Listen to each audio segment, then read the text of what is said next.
And in every reference where Christ is fighting, that country is Muslim.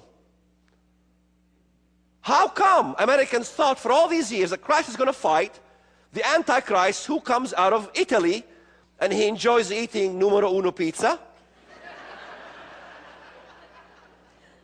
and spaghetti and meatballs, I guess. I don't know. The EU, one country, 10 nations join. Greece was the 10th nation that joined. And then 11 joined, 12 joined, 13, 14, 15, 16, 17, 18, 19, 20, 21, 22, 23, 24, 25. And right, there you go. And I never knew this guy. And I've discovered him later on. I was like, how come he stole my stuff?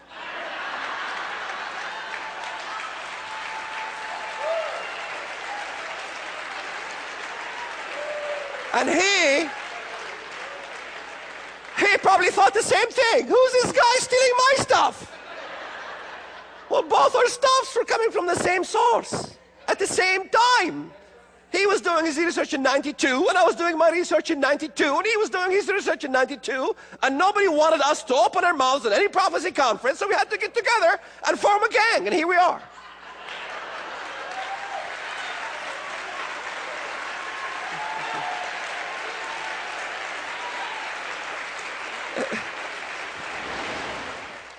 Tell me that Israel doesn't matter. Tell me it doesn't matter. Well, let's see. Judgment Day comes. I'm pro-Palestinian Christian. And I wanted an establishment of a city of Jerusalem to be divided between Muslim Jews and Christians and Arabs and Jews. Let's divide it. Give the eastern portion to the Arabs. It's okay. After all, we'll have peace. But I'm a Christian. I believe in Jesus and Him crucified, and I attribute to that kind of thing. And when Christ comes, and He will come, and come He will, He's going to be ticked off. And what is He going to be ticked off about?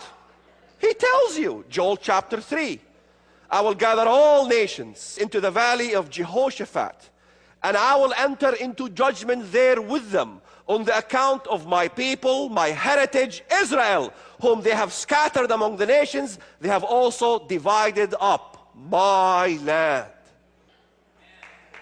And Westerners don't even know why Christ is going to come. I asked them, why do you think Christ is going to come? Judge said, well, we know that.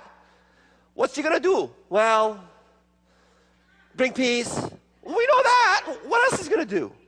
He's going to come and fight for Jerusalem. And Judgment Day comes, and you're going to go, hi, Jesus. I'm judging the world. Excuse me, I'm busy right now. I'm going to judge the world for dividing the land of Israel. Well, I'm pro the division of the land of Israel.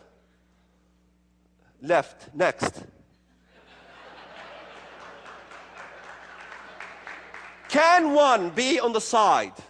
I mean, look, who wants to divide Jerusalem? Who wants to divide Jerusalem? The devil! Antichrist wants to divide Jerusalem. What does he come to do? Divide Jerusalem, divide Israel, divide the land. If Antichrist wants to divide the land, and you are pro the division of the land, what side are you on? He said, I send you as sheep amongst wolves. I send you as sheep amongst wolves. So what does that mean?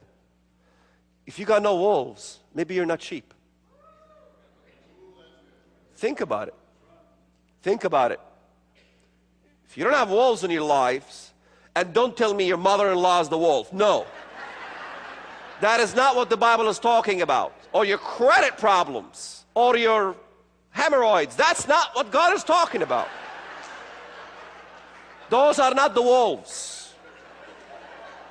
Wolves are real people who really want to kill you and get you and destroy you for what you believe in.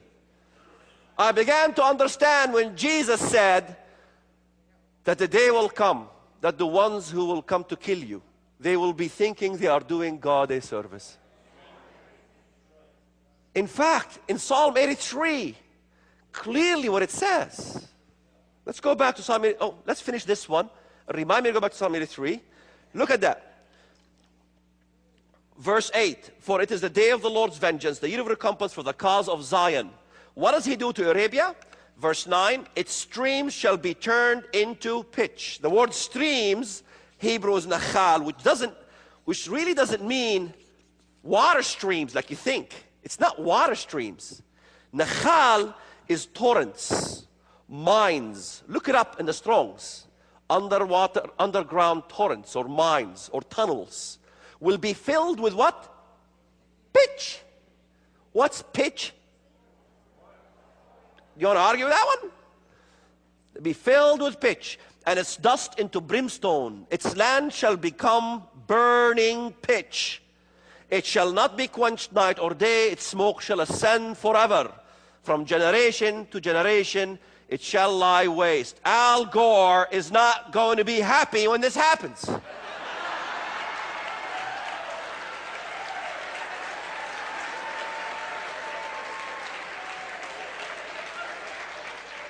Figure that one, Al Gore. Go figure that one out. He's going to complain. He loves to complain.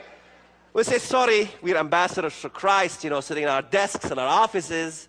Sorry, you got to take this with the boss over there in Jerusalem. But we don't really suggest, Al, that you go to Jerusalem and confront with the boss, okay? He's not the kind of teddy bear that you thought about him in his first coming. The environmentalists, they can't do anything about it. It's going to burn forever, continually. They're not going to cap these ones. And there you have it. We have just completed the 2007 International Prophecy Conference with nearly a dozen world-renowned speakers, but you don't have to miss a minute. I've been invited to many prophecy conferences, but this is the first one that I was allowed to talk about prophecy. Could the apparitions that perform numerous signs and wonders that the Catholic Christians revere and worship also be the same things that Muslims will also worship? Our spiritual link is so